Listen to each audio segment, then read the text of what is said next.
J'ai toujours été fascinée par la coupe garçonne. Salut, je m'appelle Marie-Ange, ici on parle droit, actualité et culture de l'esprit. Si ça t'intéresse, abonne-toi. Si l'on observe la majorité des femmes ayant un métier à haute responsabilité, notamment avec du pouvoir, on peut s'apercevoir que la majorité d'entre elles ont cette fameuse coiffure, la coupe garçonne. Angela Merkel, Elisabeth Borne, Margaret Thatcher, Ursula von der Leyen ou encore Christine Lagarde. Mais alors, pourquoi ça? Est-ce simplement un effet de mode, un effet de tendance ou alors existe-t-il une réelle approche psychologique à tout ça?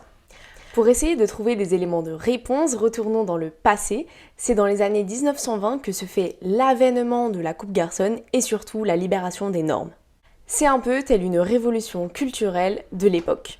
Ainsi, les premières figures féminines influentes adoptent la coupe garçonne pour des raisons de carrière évidemment. Effectivement, ce choix de coupe permet d'affirmer l'individualité, permet une remise en cause des normes de genre et surtout a un impact crucial sur la perception des femmes au pouvoir.